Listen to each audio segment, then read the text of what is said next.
राजस्थान के 10 बड़े नेता जिनका टिकट 2029 के लोकसभा चुनाव में कट सकता है, आखिर क्यों, यह मैं आज आपको बताने वाला हूं। नंबर 10 पर आते हैं दौसा से वर्तमान सांसद मुरारी लाल मीणा जी। राजनीति में कहते हैं कि दिल्ली की गद्दी चाहे कितनी भी बड़ी हो, अपनी माटी की विधायकी और मंत्री पद का रुतबा अलग ही चमकता है।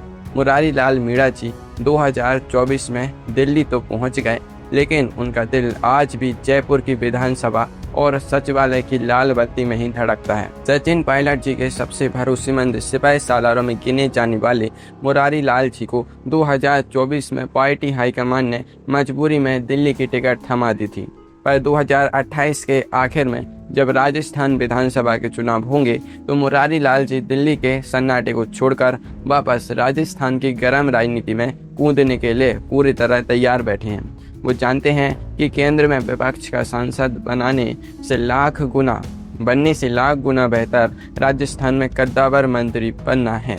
यानी 2029 के लोकसभा चुनाव में इनका टिकट कटना नहीं बल्कि खुद ब खुद छोड़ना तय है। अब सोचिए, जब अपनी मर्जी से सीट खाली करने वालों का यह हाल है तो उन दिग्गजों का क्या होगा जिनकी कुर्सी आलाकमान खुद छीनने की तैयारी में है। नंबर 9 पर आते हैं झालावाड़ बारां से लगातार 5 बार के सांसद दुष्यंत सिंह जी। पूर्व मुख्यमंत्री वसुंधरा राजे जी के साहबजादे दुष्यंत सिंह जी 2004 से लगातार अपनी इस पुश्तैनी रियासत पर अजय बने हुए हैं। 25 साल तक एक ही सीट पर एक छत्र राज करना कोई बच्चों का खेल नहीं है, लेकिन बीजेपी के मजबूत आलाकमान की डिक्शनरी में नो रिपीट और पीढ़ीगत बदलाव नाम का एक कड़वा फॉर्मूला भी चलता है। आज की बीजेपी में एक ही चेहरे को लगातार 6ठी बार टिकट देना लगभग नामुमकिन सा लगता है, खासकर तब जब आलाकमान राजस्थान में पुरानी लीडरशिप की जगह नई पौध तैयार करने पर आमदा हो। स्थानीय कार्यकर्ताओं में भी जब यह फुसफुसाहट तेज है कि क्या झालावाड़ में 25 साल बाद भी किसी नए कार्यकर्ता की लॉटरी नहीं खुलेगी। दुष्यंत सिंह जी की 2029 में सबसे बड़ी ढाल और सबसे बड़ी तलवार उनकी 25 साल की सांसदी ही बन चुकी है, और राजनीति का यह पुराना नियम है कि जो बहुत लंबा टिकता है हाईकमान उसी की जमीन सबसे पहले नापता है। नंबर 8 पर आते हैं केंद्रीय कृषि राज्य मंत्री और अजमेर के सांसद भागीरथ चौधरी जी। राजनीति में उम्र का तकाजा बड़े बड़ों की कुर्सी हिला देता है, और भागीरथ चौधरी जी के रास्ते में सबसे बड़ा रोड़ा यही उम्र का बैरियर बनने जा रहा है।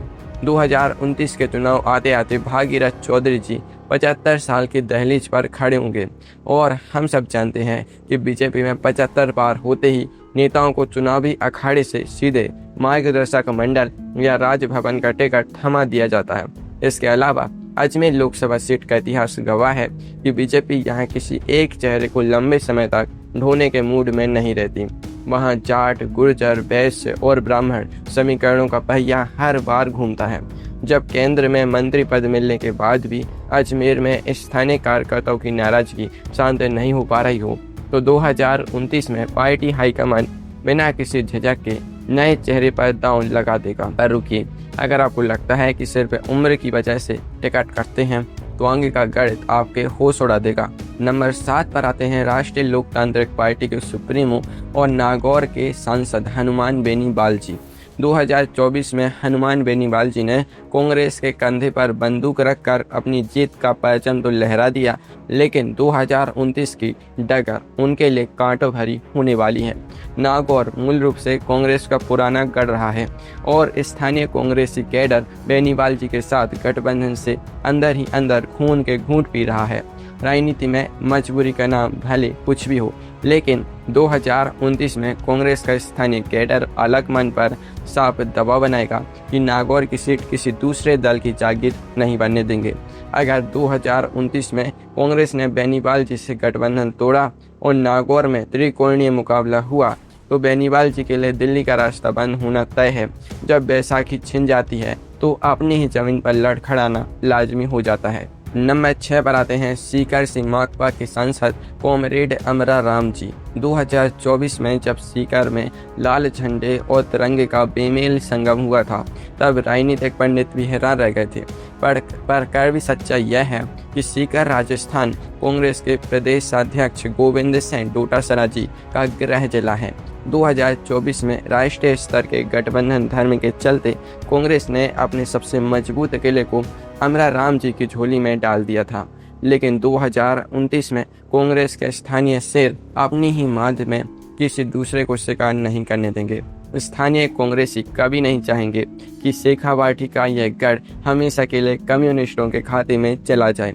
ऊपर से 2029 तक अमरा राम जी की उम्र भी 74 वर्ष पार कर जाएगी।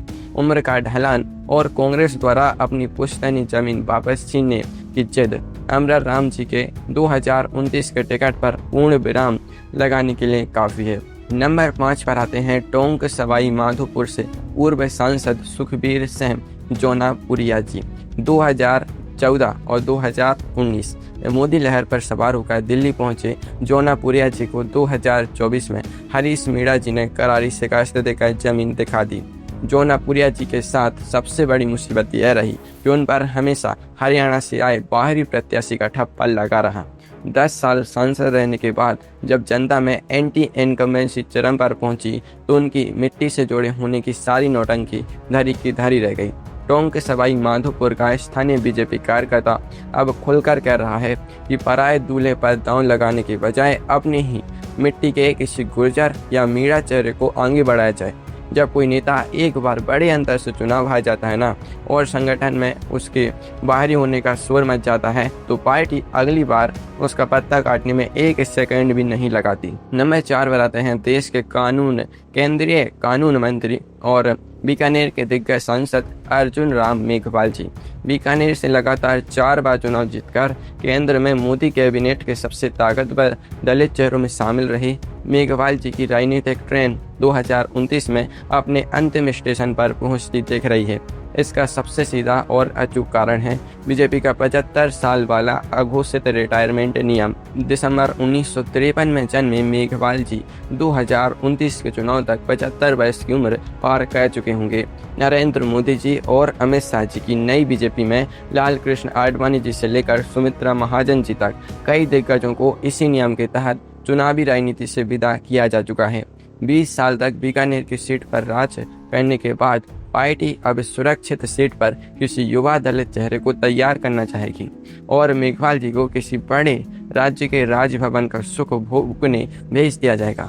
लेकिन अब टॉप 3 के वो नाम आने वाले हैं जिनकी हार और टिकट करने की कहानी पूरे राजस्थान में सबसे ज्यादा चर्चित है। नंबर 3 पर आती हैं नागौर की पूर्व सांसद डॉक्टर ज्योति मिर्धा जी।